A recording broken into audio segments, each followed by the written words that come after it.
오늘 여러분들과 함께 살펴볼 부분은 송풍기입니다. 송풍기는 우리 건축 기계 설비에 있어서 펌프와 함께 가장 많이 취급하게 되는 장비 중에 하나인데요. 대부분의 모든 건물에 송풍기가 있고 우리 일상생활 주변에서도 흔하게 볼 수 있는 장치죠. 오늘은 이제 제 책에 있는 송풍기 내용 전반에 대해서 같이 살펴보도록 하겠습니다. 먼저 송풍기는 기계적인 에너지를 기체에 유치해 주어서 압력이라든지 속도 에너지로 변환시켜주는 기계 장치를 말하죠. 송풍기는 우리 건물의 급배경뿐만 아니라 산업체라든지 여러 산업 전반에 있어서 폭넓게 사용되고 있는 그런 장비인데요.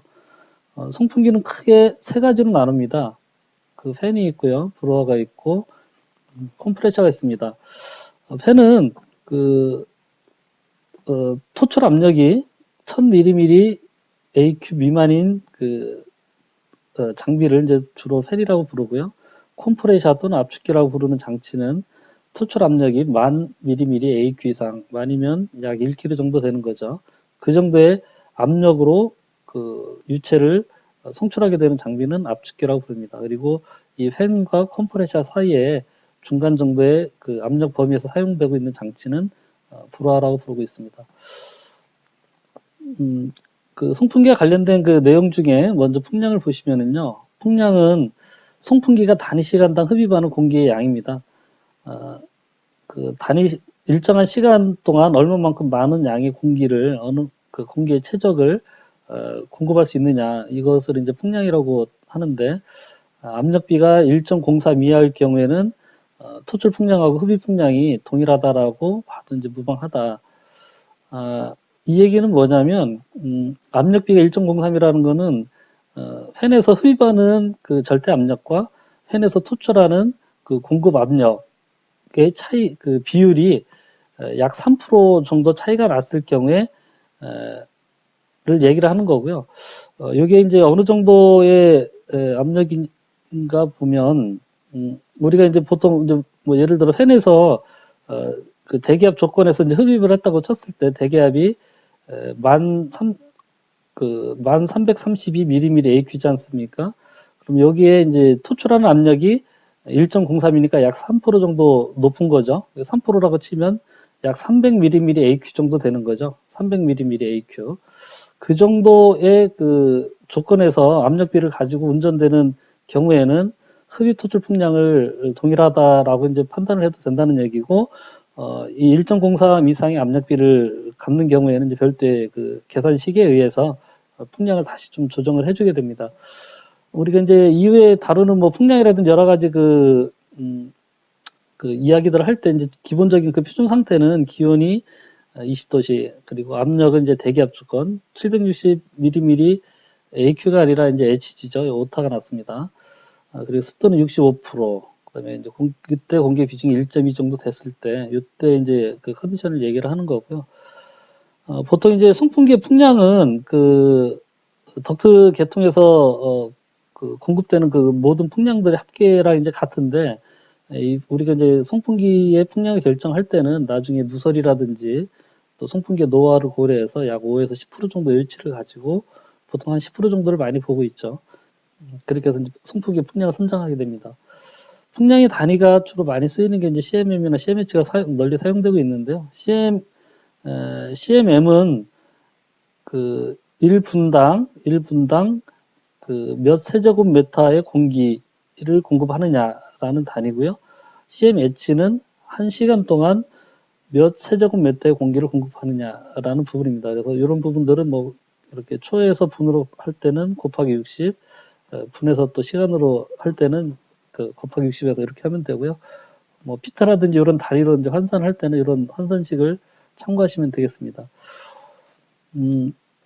우리가 덕트 계통에서 이제 지나는 풍량을 계산을 할 때 보통 이제 풍량은 그 최적이죠. 최적은 단면적, 덕트의 단면적 곱하기 V, 그 덕트 내에 흐르는 그 공기의 속도 미터퍼세크고요. 이렇게 구하는데 이제 원형 덕트일 때는 이 단면적이 원의 그 면적 구하는 공식을 사용하면 되고요.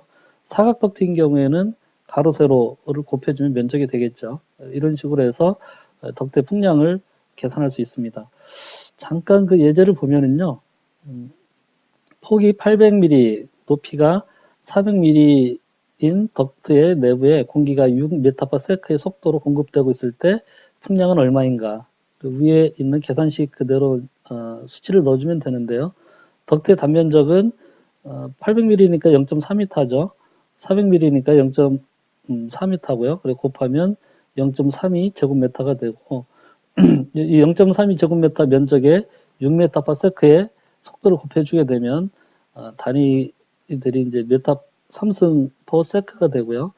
여기에 이제 곱하기 3,600을 하면 CMH 단위 시간당 그 풍량 단위로 환산이 되는 거죠. 그래서 이때 풍량은 6,912 CMH 이렇게 저희가 계산할 수 있습니다. 간단하죠. 송풍기 압력을 다음 보시면은요. 송풍기 우리가 이제 공기 조화용이나 환기용으로 많이 사용하는 송풍기 압력은 상당히 낮습니다. 우리 그 대기압이 그 1332mm AQ인데 아까 이제 우리가 흔히 쓰는 그 팬이 1000mm AQ 정도라고 하니까 그거 한 대기압의 10분의 1 정도 되는 압력 범위 내에서 전후에서 움직이는 장치이기 때문에 상당히 이제 낮은 압력이라고 볼 수가 있는 거예요. 그래서 일반적인 압력계로는 그 기계식 압력계로는 측정하기 좀 어렵고요. 그래서 압력을 측정할 때는 그 압력 그 액체의 높이로 압력을 표시하는 그 마노메터라든지 이런 장치를 통해서 저희가 압력을 측정을 하게 되고요. 주로 물론 이제 컴프레셔라든지 이런 것들은 압력이 높기 때문에 불어하나 컴프레셔는 그 일반적인 압력계 가지고도 그 압력 측정이 가능하고요. 이 압력의 그 내용들을 보면 물을 100mm 높이로 밀어올리는 압력을 100mm AQ라고 하고 수은인 경우에는 이제 그 수은이 올라간 높이로 해서 뒤에 HG라는 그런 그 표기를 해서 이제 압력을 표시를 해주죠. 이 압력에는 이제 정압과 동압이 있고 전압이 있는데 먼저 이제 정압을 보면 정압은 송풍 저항에 대항하는 압력으로 기체의 흐름과 평행인 물체의 표면에 기체가 수직으로 미치는 압력입니다. 그러니까 이런 그 원형 덕트가 있다라고 했을 때 이 안에 공기가 지나갈 때 이 덕트의 표면으로 수직하게 가해지는 압력, 덕트를 이렇게 빵빵하게 부풀게 하는 그런 압력이라고 생각하시면 되고요.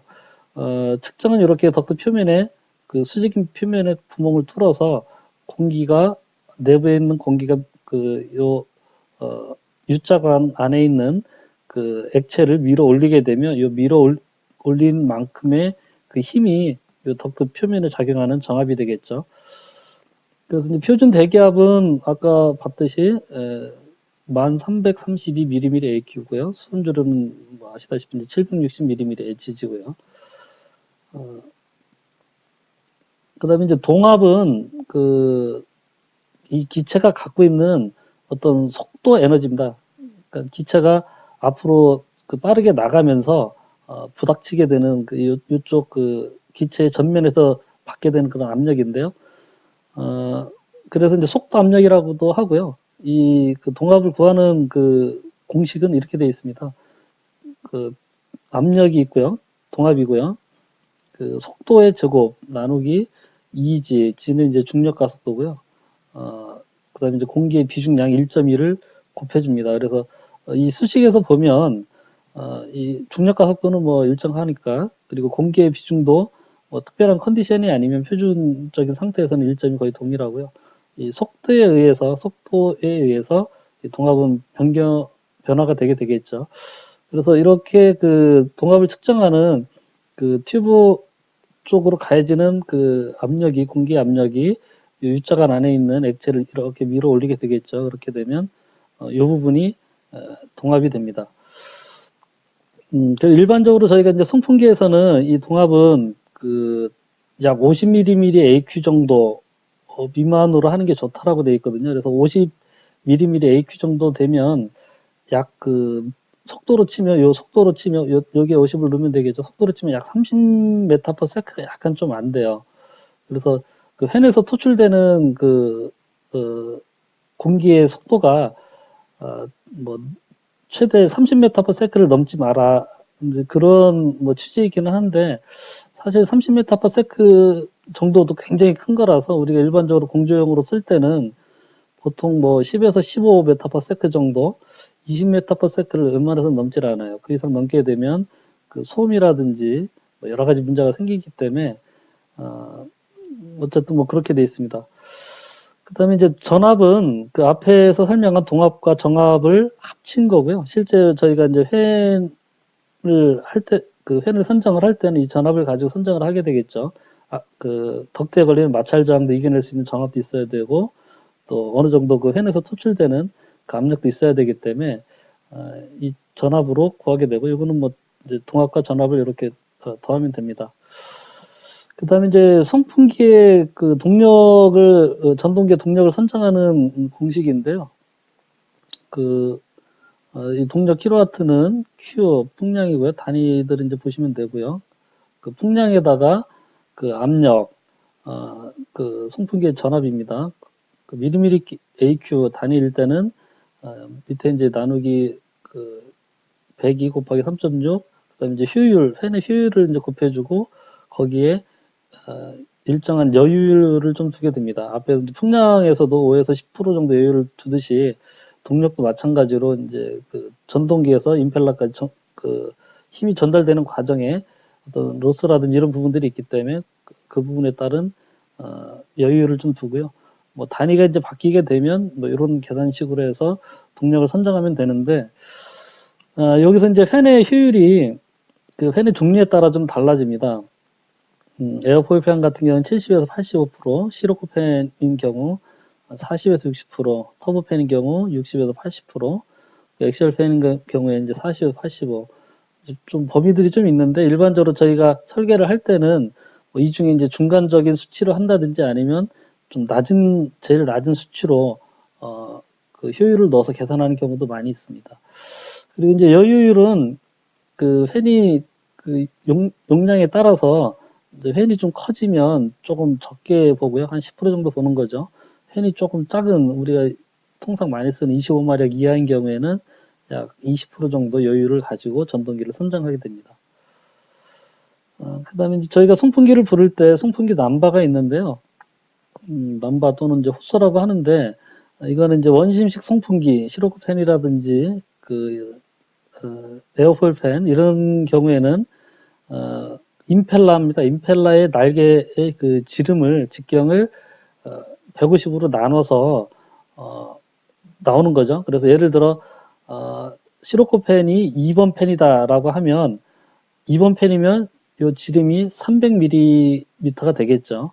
나누기 150 해서 2가 나왔기 때문에. 그래서 요 150의 몇 배가 되는 임펠러를 갖고 있느냐에 따라서 그 2번 팬이다, 4번 팬이다, 뭐 2.5번 팬이다 이런 그 계산이 가능하고요. 충류형 팬도 뭐 같은 개념으로 이렇게 부르는데, 일반적으로 충류형 팬은 남바를 잘 부르지는 않습니다. 그 다음에 이제 송풍기에서 이제 분리가 있는데요. 그 모터 쪽에서 임펠러 쪽으로 벨트를 걸어서 동력을 전달을 하고자 할 때 모터와 임펠러 축에 분리가 설치가 되는데, 이 분리의 그 직경들을 서로 조절을 해주면 우리 자전거에서 이제 기어비를 바꿔주듯이 이 분리의 사이즈들이 바뀌게 되면 임펠러의 회전수가 바뀝니다. 이 송풍기는 그 회전하는 회전수가 모터인 경우에는 회전수가 거의 동일하죠. 근데 이제 임펠러는 우리가 요구하는 그 압력이라든지 풍량을 맞추기 위해서 회전수를 바꿔주는데, 그때 요 분리의 비율을 조절하게 됩니다. 여기에도 이제 이런 수식으로 이제 저희가 그런 것들을 가늠해 볼 수 있는데, 전동기와 임펠러의 분리, 전동기가 이제 DM이고요. 임펠러가 DF, 전동기하고 임펠러의 분리의 직경이 있으면 거기에 따른 회전수는 반비례가 됩니다. 이런 관계가 되죠. 그래서 이런 걸로 해서 분리의 직경을 얼마로 했을 때 전동기의 회전수는 뭐 보통 이제 1750 rpm 뭐 이 정도 나오는데, 거기에 맞춰서 이제 그 팬의 임펠러의 회전수가 어떻게 바뀌는지 계산할 수 있겠죠. 이걸 이쪽으로 넘겨서 이제 곱하기 하면 되겠죠. 그 다음에 이제 송풍기의 특성 곡선이 있는데, 송풍기는 그 종류별로 고유한 운전 특성이 갖고 있어요. 어떤 팬은 압력이 높을 수도 있고, 어떤 팬은 그 풍량이 많을 수도 있고, 같은 종류의 뭐 시로그 팬, 에어포일 팬 같은 종류의 팬이라 하더라도 또 임펠러의 그 모델 번호에 따라서 이런 것들이 다 바뀌게 되고요. 그래서 어떤 사람의 지문처럼 송풍기 모델별로 종류별로 특정한 그런 그 성능을 발휘하게 되고요. 그 성능들은 변하지가 않습니다. 임펠러의 그 모양이라든지 어떤 사이즈를 바꿔주지 않는 이상은. 그래서 그거를 하나의 그 그래프에 나타낸 거를 이제 성능 곡선이라고 하는데, 이제 이런 패턴으로 돼 있어요. 가로축으로는 풍량을 나타내고요. 수직축으로는 팬의 동력이라든지 정압, 이제 주로 일단은 이쪽에는 압력을 표시를 하고요. 이쪽에는 이제 그 효율이라든지 동력, 또는 뭐 밑에 동력이나 효율은 아래쪽에 이제 별도의 그래프로 같이 비교해 볼 수 있게 만드는 경우도 있는데, 어쨌든, 이쪽으로 가면 압력이 커지고, 또 우측으로 가면 풍량이 커지고, 이런 상태에서, 일반적으로 송풍기 종류별로 이제 성능 곡선을 보면, 이렇게 풍량이 커질 때, 이쪽에 압력이 높아지는데, 그 압력과 풍량은 반비례하는 그 패턴을 갖게 됩니다. 풍량이 많아지면 많아질수록 압력은 더 떨어지는 형태로, 이런 포물선 그 형태로 반비례하는 포물선 형태로 그 압력과 풍량의 그 그래프는 그려지고요. 효율은 일반적으로 풍량이 많아지면 많아질수록 이 효율은 상승을 하게 되는데, 이게 팬에 따라서 쭉 상승할 수도 있지만 가면서 다시 또 떨어지기도 하고요. 이건 이제 팬의 종류마다 좀 다릅니다. 동력도 풍량이 많아지면 일반적으로 좀 많아지죠. 그 풍량이 많아진다는 것 자체가 이제 기체가 많은 운동 에너지를 가지고 다른 쪽으로 움직이는 거기 때문에 일을 많이 하는 거죠. 그래서 풍량이 많아지면 일을 많이 하는 거라서 전반적으로 동력은 상승을 하게 되는데, 이것도 이제 어느 정도 선에서 다시 살짝 줄어들게 되는 그런 형태의 그 팬도 있고요. 어쨌든 이런 부분들은 여기에도 이제 보면 후곡형, 방사형, 다익형에 따라서 이제 곡선들이 조금씩 다른데, 업체에 따라서도 또 달라요. 이 업체, 저 업체에서 만든 임펠러의 그 날개 사이즈라든지 어떤 곡선, 이런 부분들, 다 다르기 때문에 업체마다도 다 다릅니다. 그래서 이런 부분들은 업체마다 그 장비 제작비용을 받을 때 같이 다 받게 되고요. 나중에 공장에서 테스트를 해서 이 성능 곡선들이 맞는지 또 확인을 하게 됩니다. 이 성능 곡선에서 보면 이제 이 곡선이 이제 정압 곡선이 있고 전압 곡선이 있고 정압 곡선이 있어요. 이게 이렇게까지 좀 많이 벌어지지는 않는데, 약간 이제 정압이 좀 낮죠, 전압보다. 그리고 그 차이가 이제 동압이 되는 거죠. 이 차이만큼이 그때 풍량에 동압이 되고 정압이 되는 거고요.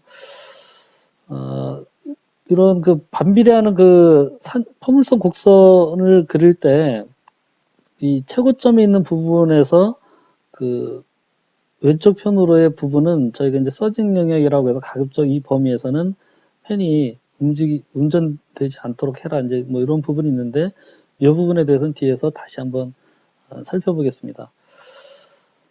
그래서 이제 팬을 선정을 할 때는 일단은 효율이 제일 좋은 부분에서 이제 선정을 해야 되겠죠. 그 팬도 임펠러 모델이라든지 여러 가지 모델들이 있기 때문에 어떤 추정을 해서 어떤 우리가 설계치 요구되는 하나의 모델을 봤더니 효율이 조금 낮은 범위에서, 너무 낮은 범위에서 움직이는 것 같으면 임펠러 모델이 다른 모델로 다시 선정을 해서 가급적이면 이 효율이 높은 부분에서 우리가 요구하는 풍량과 정압이 나오는 그런 모델을 선정을 해야 됩니다. 그 다음에 이제 송풍기에 따라서는 풍량이 어느 한계 이상이 되면 축풍력이 급격하게 증가를 하고 압력과 효율이 낮아지는 오버로드 현상이 발생하게 된다고 이렇게 되어 있는데, 주로 이제 이 부분은 시로코 팬, 다익형 팬, 전익형 팬, 세 가지 다 같은 팬을 부르는 얘기죠. 그런 이제 다익형 팬에서 그 주로 나타나는 특성이고요. 이 부분은 이제 어떤 얘기냐면 동력이 지금 여기 보면 이제 다익형 송풍기가 요점선입니다.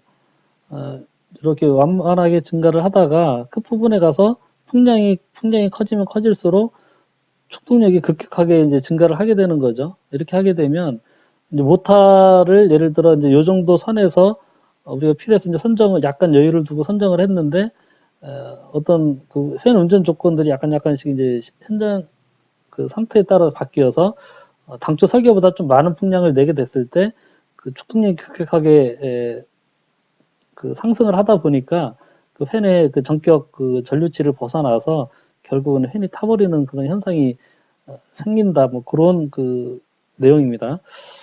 뒤에서 다시 한번 뭐 보고요.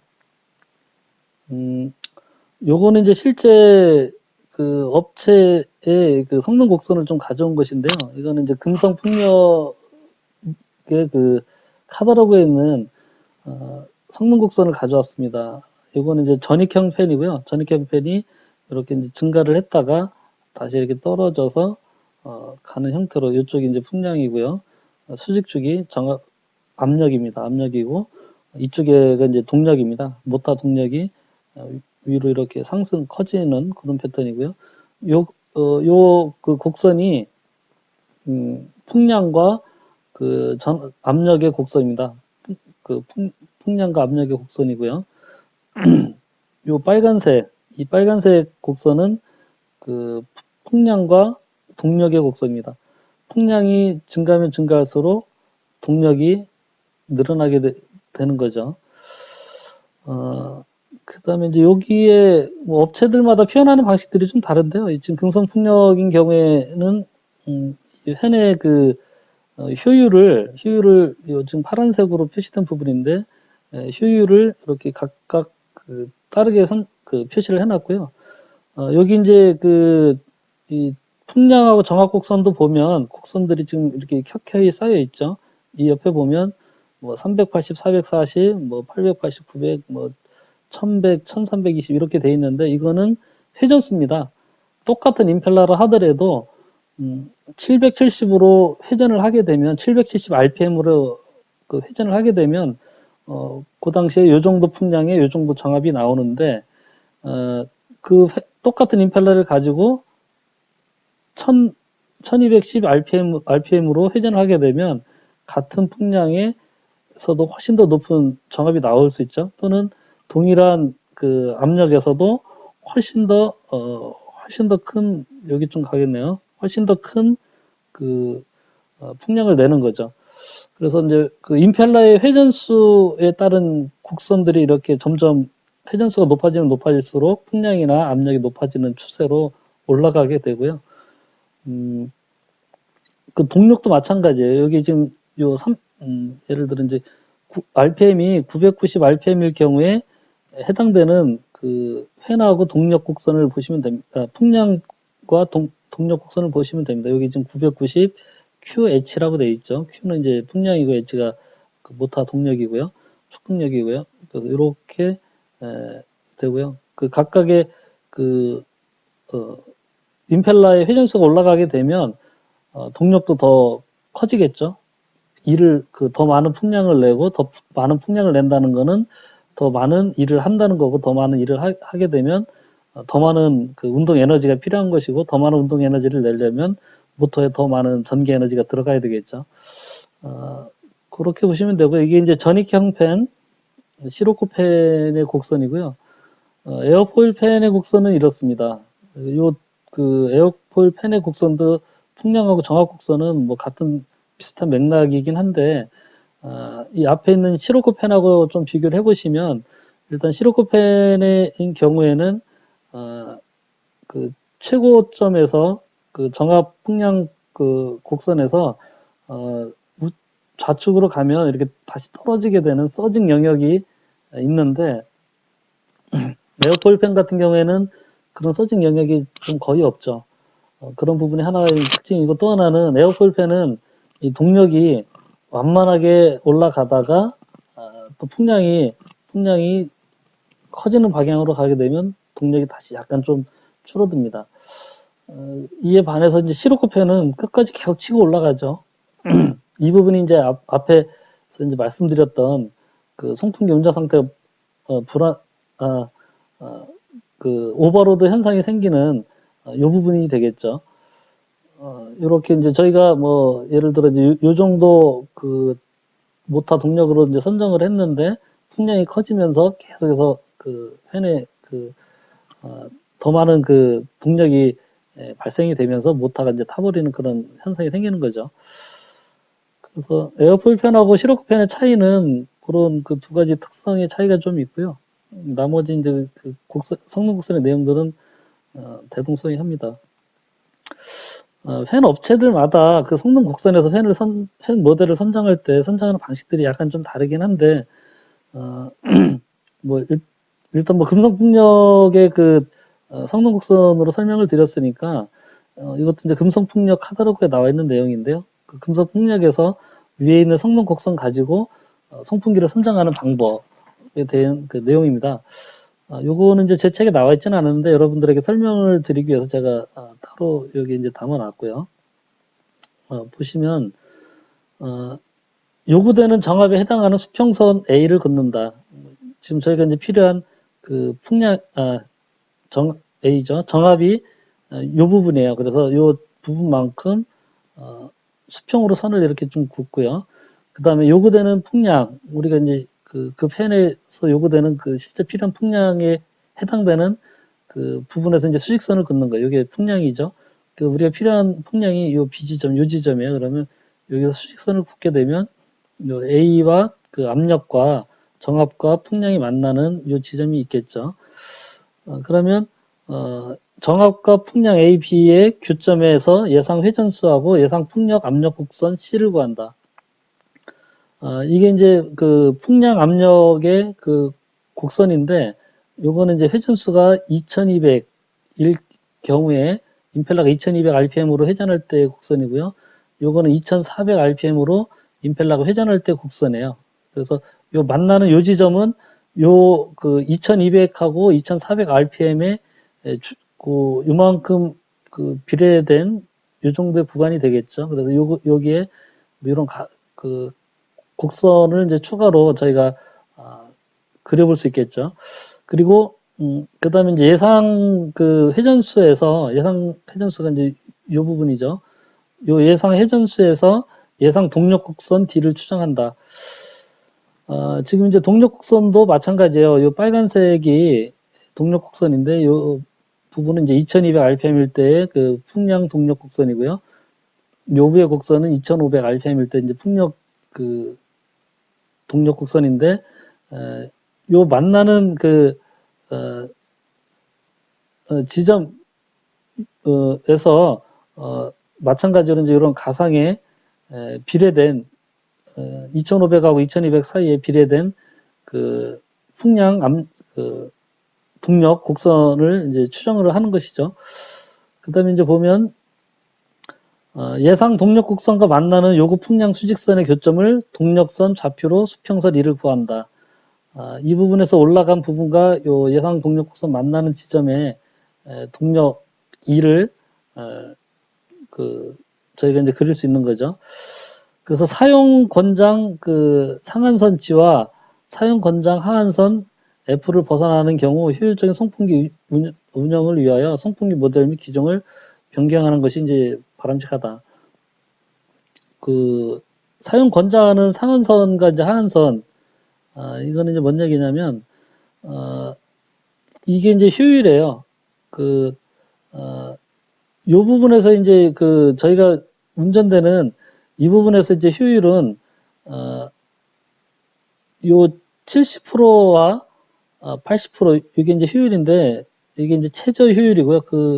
이 임펠러가 운전될 때 여러 가지 조건에서 이제 최저 효율이고, 그 다음에 여기는 이제 63% 팬의 운전 효율이 63%, 70%, 80%, 그다음에 이제 80, 한 5%나 이렇게 되겠죠.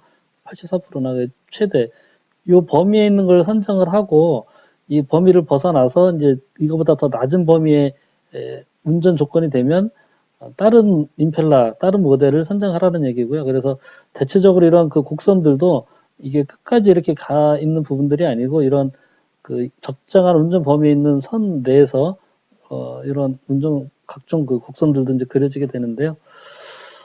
그래서 지금 여기 그 곡선상에 나와 있는 걸 이제 실제를 보면 그 펜에 우리가 선정하고자 하는 펜의 그 정합이 225예요. 200하고 250이니까 225고요.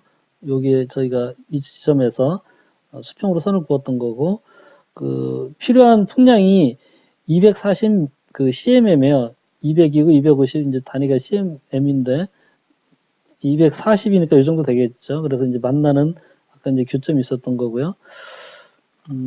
거기서 저희가 그 예상되는 회전수가 이 지점에서 이제 회전수가 아까 2200하고 2400 사이에 저희가 요 만나는 그 지점에서의 그 예상 회전수를 곡선을 다시 그렸었죠. 그게 2272 그 RPM이고요. 2272 RPM에 해당하는 예상 동력 곡선을 요 빨간색 점선으로 그린 거, 요 부분이 요 이의 값이 얼마냐면 그때 값이 11.78kW예요. 이게 이제 10kW고 12.5kW예요. 그래서 그 약간 12.5에 가까운 그런 지점이 있지 않습니까? 그래서 11.78kW가 나온 거고요.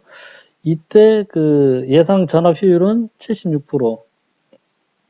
여기가 이제 70%고요. 여기 이제 80% 곡선이니까 요 지점에서의 효율은 70에서 80% 사이가 되는 76%. 이렇게 해서 이제 요 하나의 그 성능 곡선에서 저희가 정압과 풍량, 그 펜에 필요한 정압과 풍량만 있으면 그 펜의 그 나머지 부분들, 회전수라든지 동력, 효율 같은 거를 추정해 볼 수가 있는 거죠. 요 성능 곡선들은 그 펜을 제작하는 업체가 자기들이 그 제작하는 임펠라 모델에 따라서 그 테스트를 통해서 이 성능 곡선을 만들어 놓게 됩니다. 그리고 그 임펠라의 이 하나의 성능 곡선을 테스트를 통해서 그 그려놓게 되면 이 부분은 변하지 않는 거예요. 임펠라의 날개 치수라든지 그 날개의 어떤 형상이나 뭐 그 곡선 이런 것들을 바꿔주지 않는 이상은 항상 그 임펠라는 이런 성능 곡선 안에서 운전을 하게 되는 것이고요. 여기도 보면 이제 이 금속 풍력의 펜 모델이나 임펠라 그 모델에 대한 부분들이 그렇게 이제 찍혀져 있죠. 그래서 이런 그 모델마다 다 이 곡선들이 따로따로 그 카탈로그에 보면 상당히 많은 분량으로 이제 설치가 그 실려져 있습니다. 위에서 그 살펴본 그 송풍기의 성능 곡선에 있는 각각의 그 항목들, 풍량, 회전수, 임펠라 직경, 정압, 동력 뭐 이런 것들은 일정한 비례 관계를 가지고 서로 그 변화된다라고 하는데 그런 그 서로 간의 비례 관계를 송풍계 상사법칙이라고 합니다. 송풍계 상사법칙의 내용들이 이 박스 안에 나타나 있는 수식으로 표현이 될 수가 있는데요. 풍량, Q는 이제 풍량이죠. N은 회전수고, D는 그 임펠라의 직경. 또 이제 뭐 정압은 그 정압과 그 임펠라 회전수, 그다음에 정압과 임펠라 직경, 또 뭐 정압과 공기의 밀도, 유체 밀도 이런 것들이 그 초기 상태에서 그 다음 상태로 변했을 때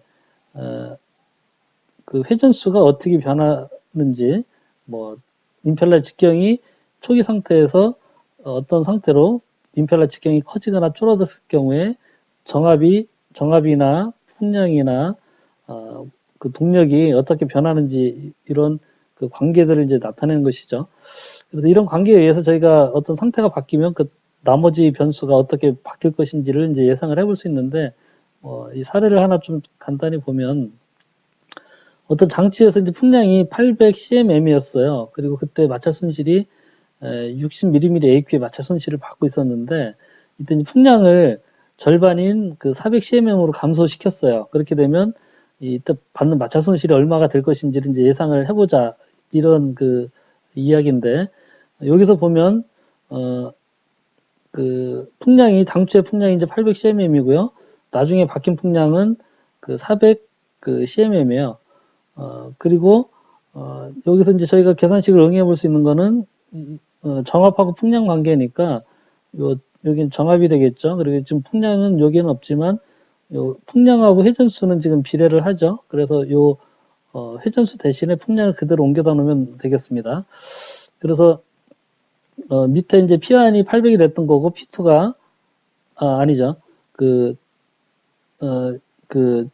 풍량 N1이나 풍량이랑 같으니까 풍량이 800이 됐던 거고 나중에 바뀐 풍량이 400으로 줄었을 경우에 초기 마찰 손실이 60이었는데 나중에 마찰 손실이 얼마가 될 것이냐라는 부분이죠. 그래서 제곱이 들어가 있고요. 그다음에 이 P1이 이쪽으로 건너가서 이제 곱해주게 되면 나중에 바뀌게 되는 마찰 손실은 15mm AQ가 나온다. 이렇게 저희가 풍량이 바뀌었을 때 변화되는 마찰 손실 또는 변화되는 동력 이런 것들을 계산을 해볼 수가 있겠죠. 밑에도 이제 뭐 같은 맥락의 내용이니까 이제 같이 보시면 되고요.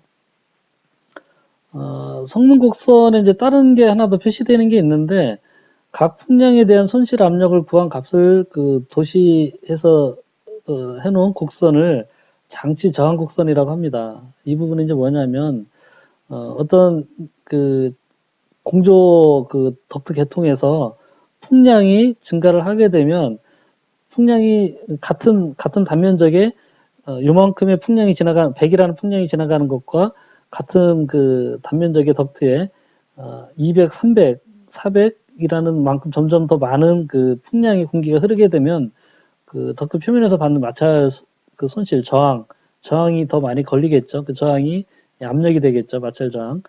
그래서 풍량이 증가하면 그 장치에서 걸리는 마찰 손실 압력도 이렇게 증가를 하게 됩니다.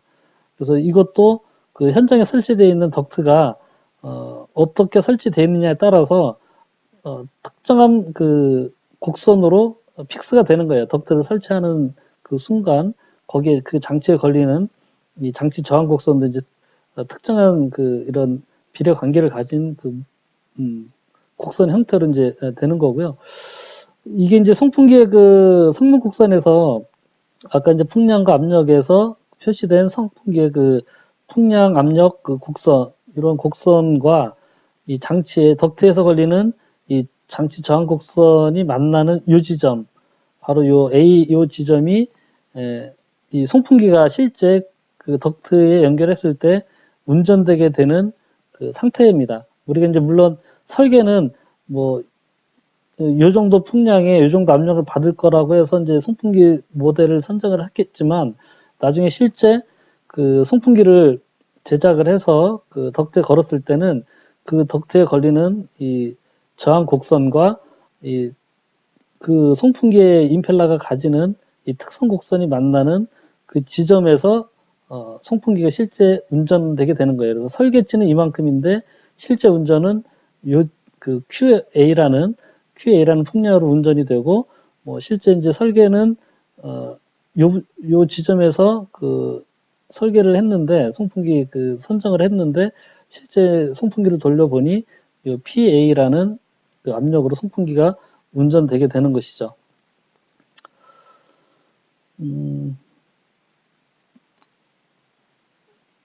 그러나 이제 여기 그런 내용들인데요. 송풍기 운전 시에는 장치 저항 곡선이 공사 중에 관로를 수정한다든지 굴곡이 어떤 다른 게 배관이나 이런 게 걸려서 굴곡 개수가 늘어나거나 줄어들거나 여러 가지 원인으로 인해서 당초 우리가 설계할 때 풍량이나 압력과는 다르게 되는 경우가 많고요. 이런 경우에는 뒤에 이제 몇 가지 방법들이 나와 있는데 압력을 바꿔주거나 풍량을 바꿔줘서 우리가 당초 예상했던 상태에 최대한 근접해서 움직일 수 있게끔 그렇게 해주고요.